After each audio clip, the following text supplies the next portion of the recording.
Mas, bisa enggak saya berkorban sapi, saya ini gemuk sekali untuk 8 orang, bisa enggak?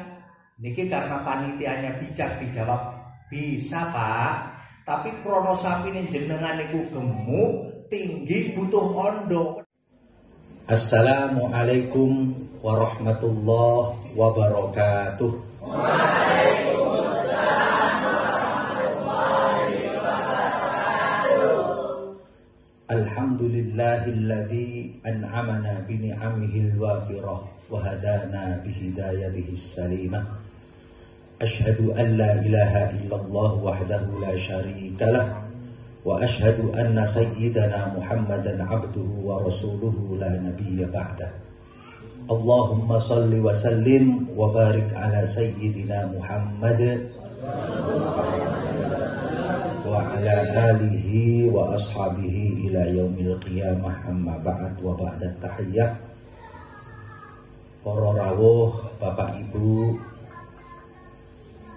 para dewan guru dan anak-anak semuanya, all student boys and girls of Pesantren As-Siddiqiyah 9 Lampung Tengah, sedaya jamaah malam Rebo yang mudah-mudahan mendapatkan karunia, rahmat dan ridho Allah Subhanahu wa taala. Amin.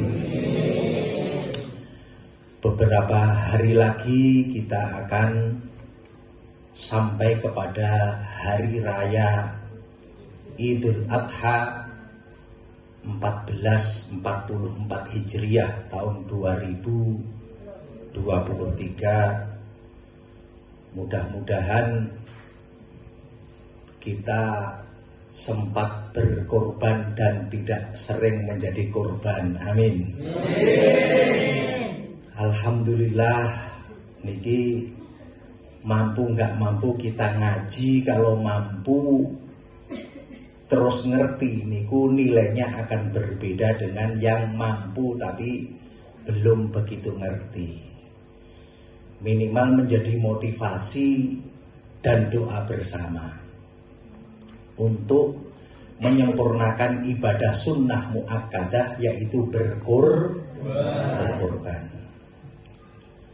Dalam Kifayatul Akhyar dijelaskan faslun al-udhiyatu sunnatun.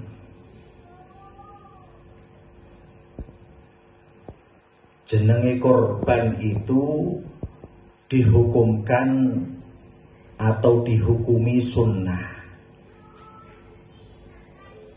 Ada yang berpendapat sunnah muakkadah.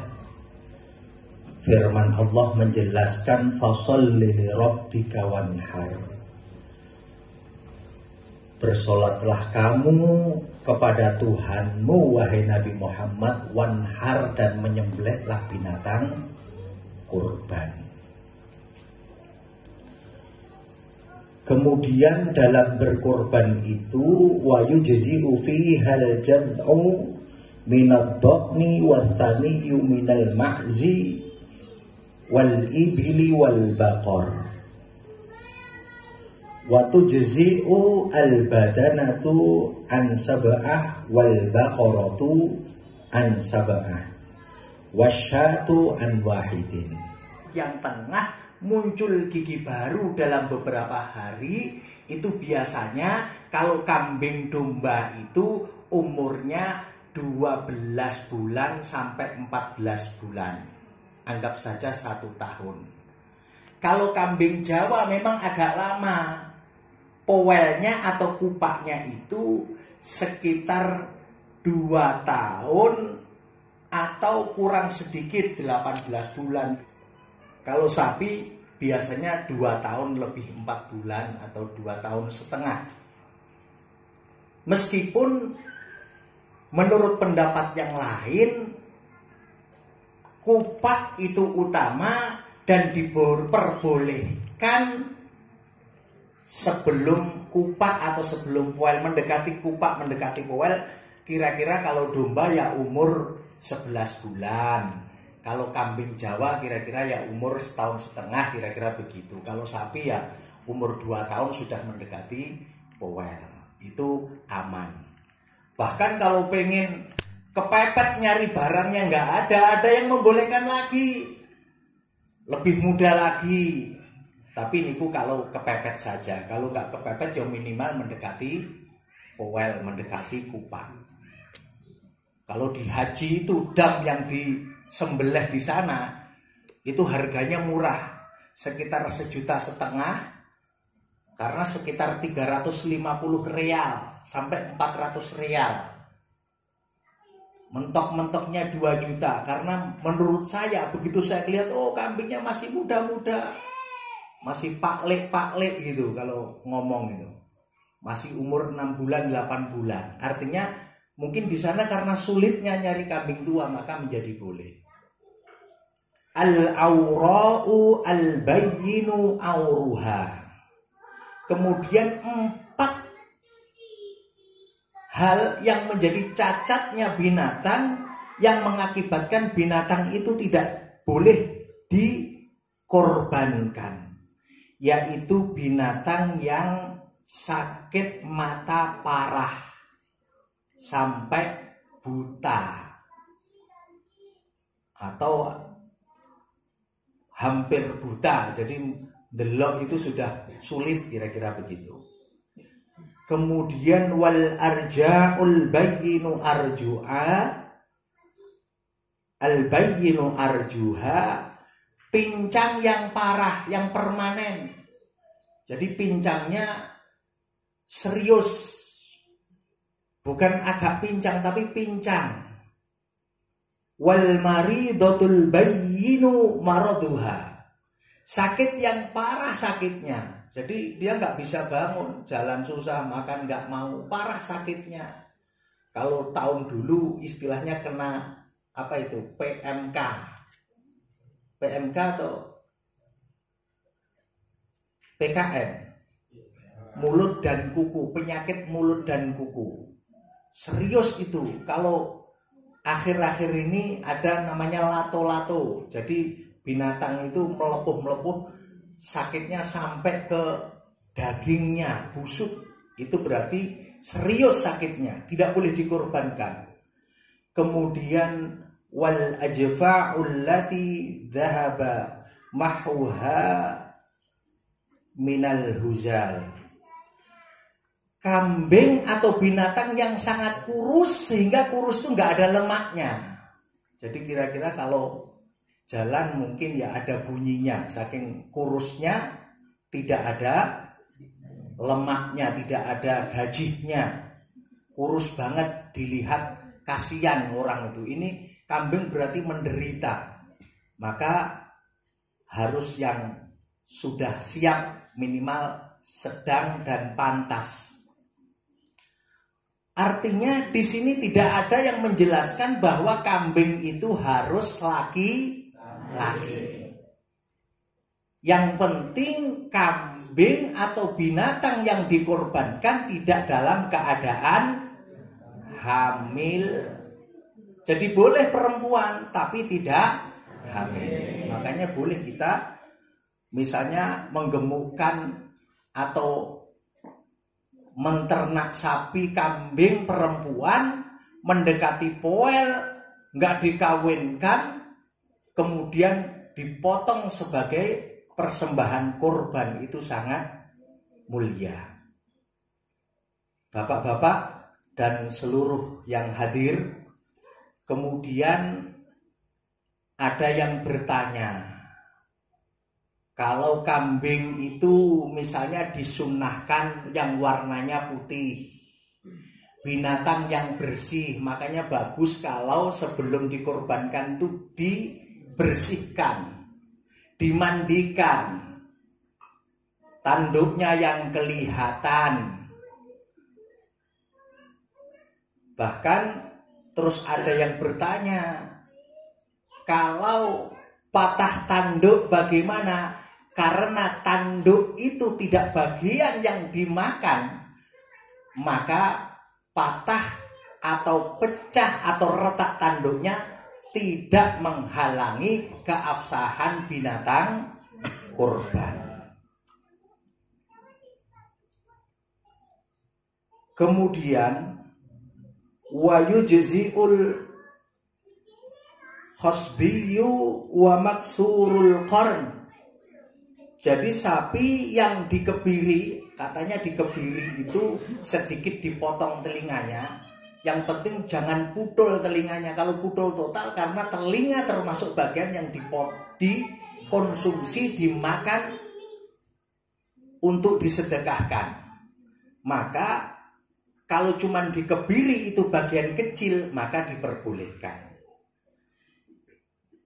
Kemudian wala tujzi'u maqtu'atul udhuni awidzanabi. Tidak diperbolehkan atau tidak mencukupi syarat apabila binatang korban itu terpotong habis telinga dan ekornya, karena ekor dan telinga termasuk yang dimakan. Sekali lagi, kalau tanduk maka tidak termasuk yang membatalkan keabsahan binatang korban. Bapak, Ibu, dan anak-anak semuanya, saya akan menyampaikan tulisan salah seorang ulama Damaskus, Syria, yang dulu saya juga beberapa kali pernah belajar kepada beliau, yaitu Asy-Syaikh Ad-Doktor Wahbah Zuhaili. Beliau sudah wafat tahun 2015. Mudah-mudahan sambungnya kita juga menjadi santrinya. Selain santrinya Mbah Yai Nur Muhammad, kita juga santrinya Mbah Wahbah Zuhaili. Al-Fatihah. Bismillahirrahmanirrahim. Alhamdulillahirabbil alamin. Arrahmanir rahim. Maliki yaumiddin. Iyyaka na'budu wa iyyaka nasta'in. Shiratal mustaqim. Shiratal ladzina an'amta 'alaihim ghairil maghdubi 'alaihim waladdallin. Beliau menulis kitab, salah satunya adalah Fiqhul Islam wa adillatuhu, dan itu juga ada bab udhiyah. Syekh Wahbah Zuhaili menyatakan ittafaqal ulama'u ala anna al-udhiyata la tasihhu illa min na'amin ibilin wa baqarin wa minha al-jamus wa ghanamin wa minha al-ma'zu bisa iri anwa'iha fayashmilu al-dhakar wal untha wal khasiyyu wal fahlu fala yujzi'u ghairan na'imi min baqaril wahshi wa ghairihi, dan seterusnya. Ulama-ulama bersepakat bahwa sesungguhnya yang namanya korban itu tidak sah kecuali dari binatang ternak. Jadi tidak boleh korban dari sapi liar. Aku besok mau korban, sapinya masih di hutan, tapi saya bisa itu nangkep sapinya. Korban harus dari binatang ternak. Tidak boleh dari binatang liar. Termasuk kijang. Kijang itu boleh kalau dipelihara. Tapi begitu menjadi kijang liar, hukumnya sama dengan kambing. Mencukupi 1 orang, kalau sapi atau unta mencukupi 7 orang, termasuk kerbau. Itu tidak boleh kalau liar. Allah berfirman, walikulli ummatin ja'alna mansakan liyadhkuru ismallah ala ma razaqahum min bahimatil an'am. Dan setiap umat kami jadikan buat mereka syariat, yaitu menyembelih kurban agar mengingat nama Allah atas apa yang kami rizkikan kepada mereka dari binatang ternak. Itu surah Al-Hajj ayat 34. Ini ngaji seriusnya. Tapi ada yang gak serius, jadi ceritanya begini. namanya sahabat Ibnu Abbas. Ibnu Abbas itu termasuk yang meriwayatkan hadis, jumlahnya banyak, ada 1.600 hadis lebih diriwayatkan oleh beliau. Beliau menyampaikan bahwa annahu yakfi iraqatud dami walau min dujajin au auzin. Sesungguhnya diperbolehkan korban itu dengan mengalirkan darah meskipun itu hanya berupa ayam atau angsa. Lah enak deh. Niki kalau sing paling enak, dan ini pernah difatwakan oleh Syekh Al-Azhar Mesir, Syekh yang Grand Syekh yang ke-19. Beliau menyatakan bahwa orang-orang yang fakir daripada enggak korban diperbolehkan mengalirkan darahnya ayam atau sejenisnya, termasuk untuk orang-orang fakir ketika tidak mampu mengakekohkan keluarganya boleh digantikan ayam atau angsa. Tapi ini kalau kepepet, dan itu istilahnya keluar dari keumuman dan keafdolan tentunya. Bapak Ibu yang kami hormati, kemudian ada juga yang berpendapat, bolehkah memberikan daging korban kepada orang yang non muslim? Niki ada sebagian ulama yang berpendapat boleh, karena beliau mengkiaskan Nabi Ibrahim ketika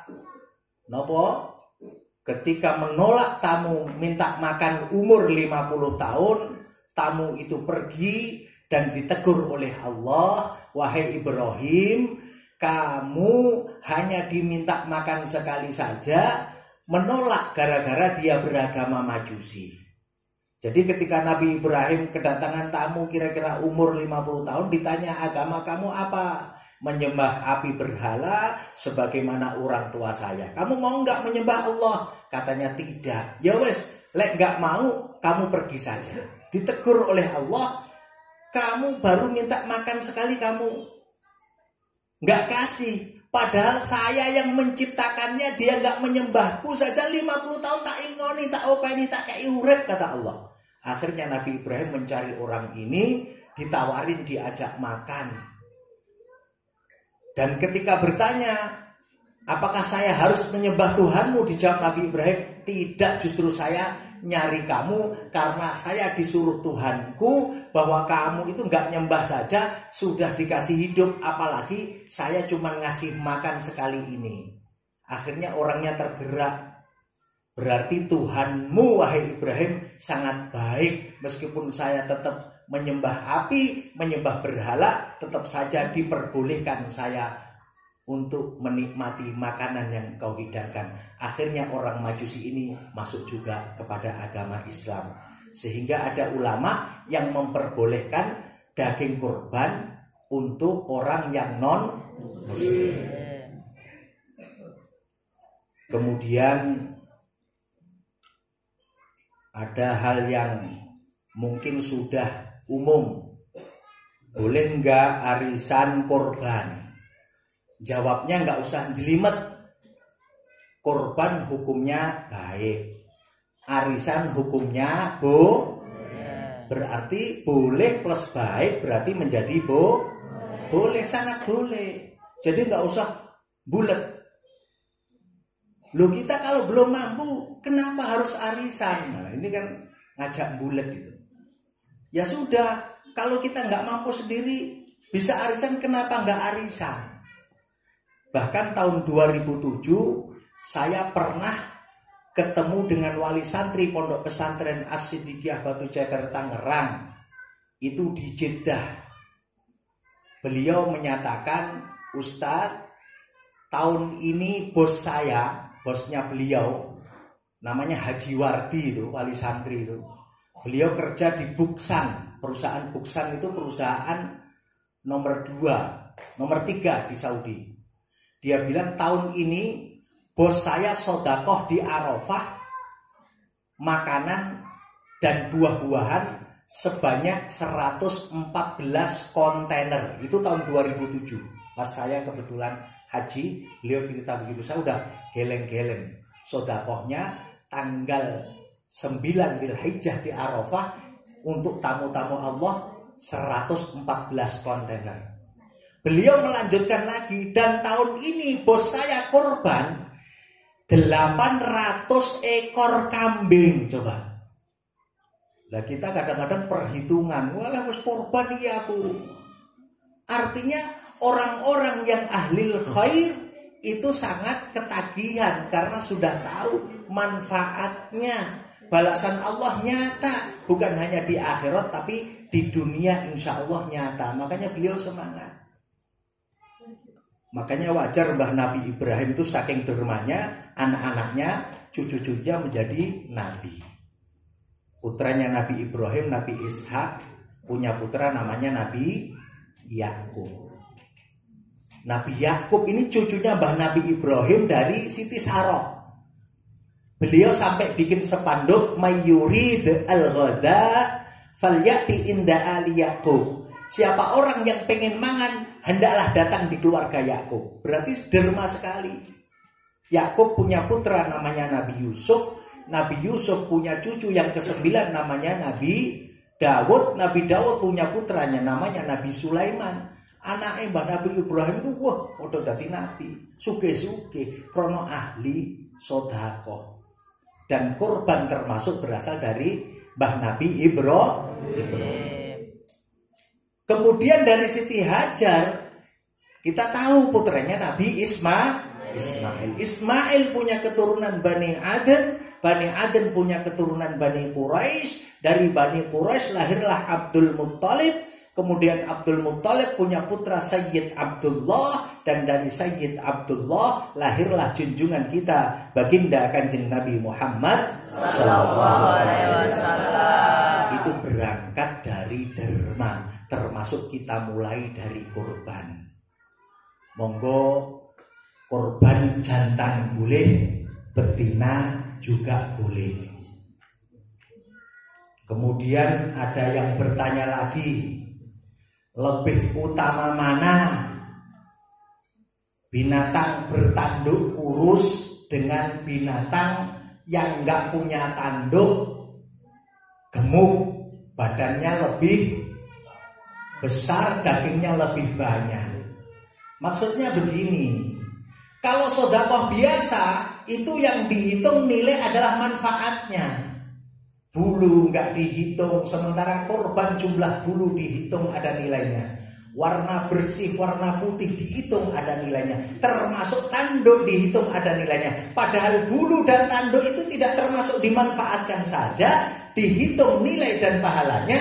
Apalagi kalau dagingnya montok kok, maka pasti lebih banyak pahala. Kalau ada yang bertanya lebih utama mana, ya wes sama-sama utama gitu saja, nggak usah dijelekkan. Soalnya kadang-kadang orang itu tersinggung. Ada orang kaya punya sapi gemuk, sekarang biasa sapi 1 ton lebih. Karena gemuk, dia merasa sapinya ini lebih hebat daripada yang lain, datang kepada panitia kurban. Mas, tolong saya ini mau kurban sapinya gemuk, kira-kira begitu.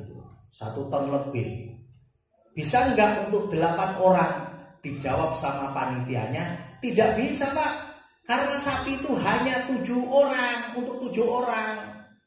Tersinggung, enggak bisa, akhirnya pindah kepada panitia yang lain.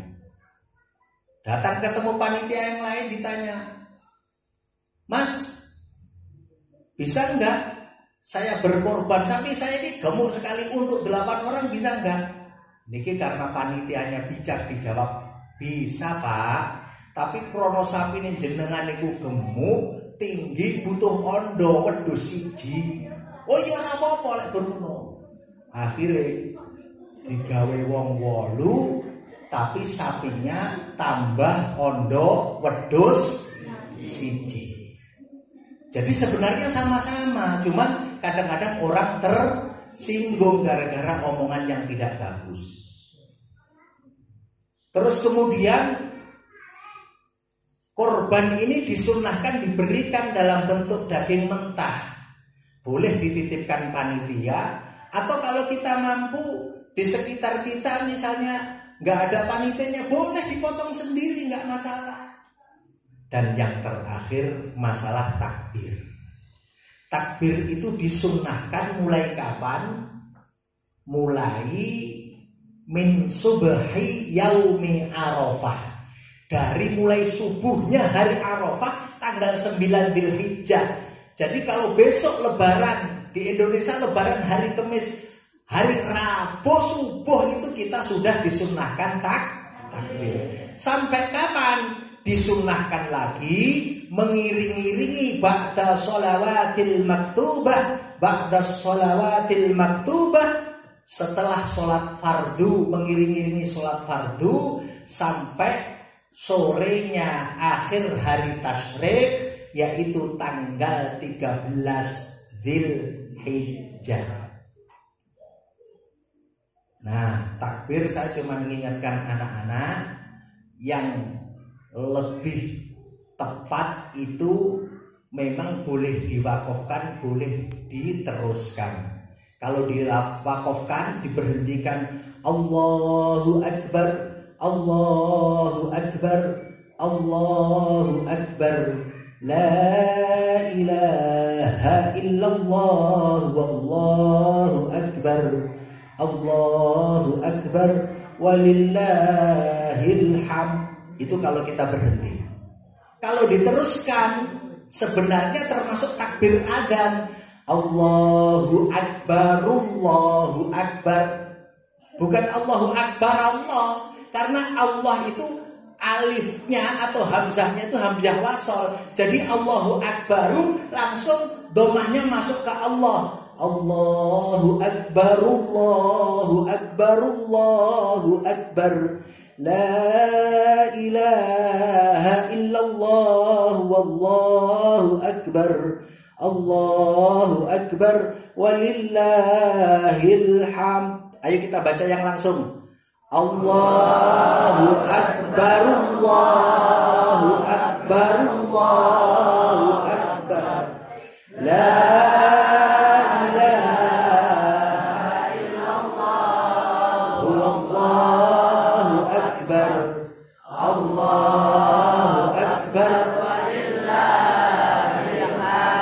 Alhamdulillah, mudah-mudahan kajian kita malam Rabu ini spesial Idul Adha menjadikan orang-orang yang lebih dekat kepada Allah dan kita mampu berkorban bersama. Amin ya rabbal alamin.